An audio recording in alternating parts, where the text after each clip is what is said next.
Office గురించి కూడా చెప్పడం జరిగింది. తొందరలోనే జిల్లాలు రకరకాలుగా నచ్చితే నజరానా టైపుల మండలాలు, రెవెన్యూ డివిజన్లు, జిల్లాలు ఆయన చేసిపోయాడు.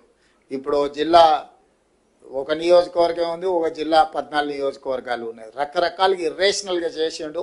నిన్నమన్న అందరూ చర్చలు విజ్ఞప్తులు చేస్తారు, మా కొన్ని మండలాలు తీసి అనలేయండి, కొన్ని మండలాలు తీసి ఇన్లేయండి అని. లేకపోతే వరంగల్ అయితే వరంగల్ అనుకోకుండా మాది ఒకటే సిటీ 2 జిల్లాలు చేసిరు, మొత్తం మా ఉనికే మనుగడనే పోయింది, దాన్ని మొత్తం కలిపి ఒకటే జిల్లా చేయండి అని ఇట్లా రకరకాల డిమాండ్లు వస్తున్నాయి. మళ్ళీ పొలిటికల్ డెసిషన్స్ తీసుకుంటే న్యాయం జరగదు, సరైన విధంగా విభజన జరగదు.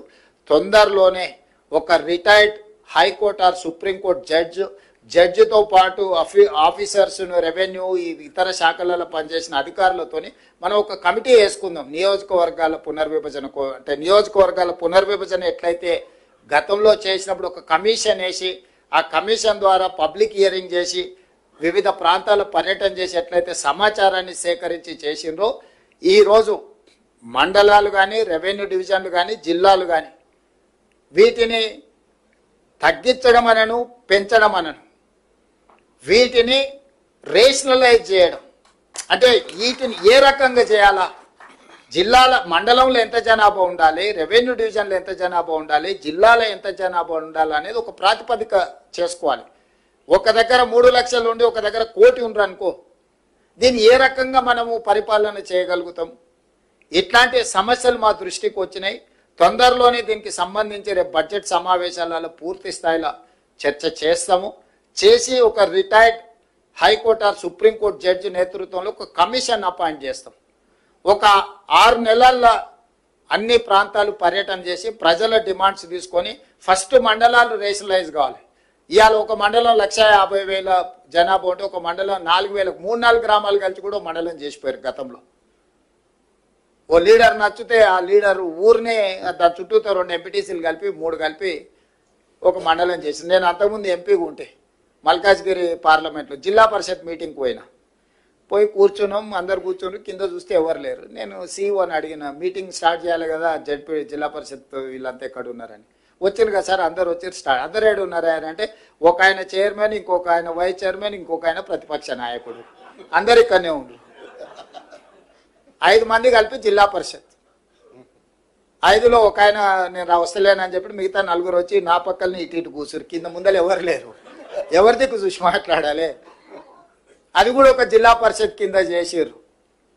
సో ఇట్లాంటి తప్పుల వల్ల పరిపాలన ఒక నమ్మకం లేని పరిస్థితులు వచ్చినాయి. అందుకే ఈ మధ్యలో డిమాండ్ చేసే వాళ్ళందరికీ నేను విజ్ఞప్తి చేస్తున్నా. మిత్రులు కొంతమంది అది అట్లా చేసారు, ఇది ఇట్లా చేసారు. అయ్యా, హైదరాబాద్ పేరు నేను పెట్టింది కాదు, మేడ్చల్ మల్కాజ్గిరి పేరు నేను పెట్టింది కాదు, సైబరాబాదు నేను పెట్టింది కాదు. ఈ 3 పేర్లు కాదు. ఇప్పుడు నిన్న వచ్చిన మున్సిపల్ పోలీస్ కమిషనరేట్లు వచ్చినాయి.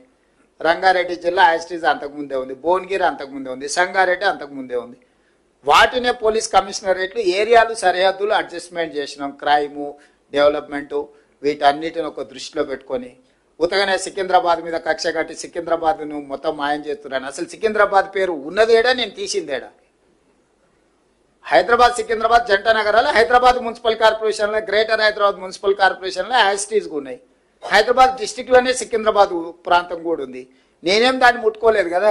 గ్రేటర్ హైదరాబాద్ మున్సిపల్ కార్పొరేషన్ అట్లనే యాస్టీస్గా ఉంది. మేడ్చల్ మల్కాజ్గిరి గతంలోనే జిల్లా పెట్టారు, అదే పేరు అట్లనే ఉంది.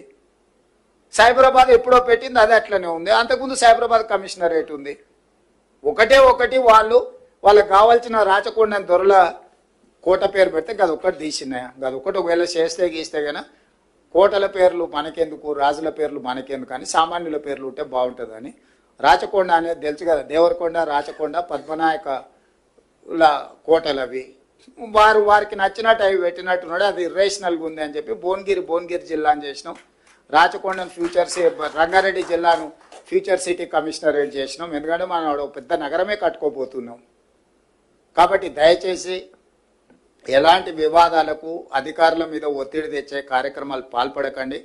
రేపు పొద్దుగాల మండలాలు, రెవెన్యూ డివిజన్లు, జిల్లాలు పునర్వ్యవస్థీకరించడానికి ఒక జ్యుడిషియల్ కమిషన్ లాగా వేసి అందులో నిపుణులందరినీ పెట్టి అన్ని ప్రాంతాలు పర్యటన చేసి అందరి ప్రజల అభిప్రాయం తీసుకొని మండలాలలో 10% ± జనాభా ఒకే రకంగా ఉండేటట్టు, రెవెన్యూ డివిజన్లలో కూడా సమానమైన మండలాలు ఉండే విధంగా, జిల్లాలలో కూడా పాపులేషన్ 10% ప్లస్ ఆర్ మైనస్ పెట్టుకొని ఒక ట్రాన్స్పరెంట్ గవర్నెన్స్ అందించడానికి ఒక పూర్తి స్థాయిలో కార్యాచరణ తీసుకొని దానికి సంబంధించి కూడా ఎవరికి తెలియకుండా సీక్రెట్గా మనం ఇంట్లో కూర్చొని చేసేది లేదు. పూర్తి స్థాయిలో అసెంబ్లీలో డిబేట్ చేసి అందరు సూచనలు తీసుకున్నాకనే గైడ్ లైన్స్ ప్రిపేర్ చేసి అపాయింట్ చేస్తాము.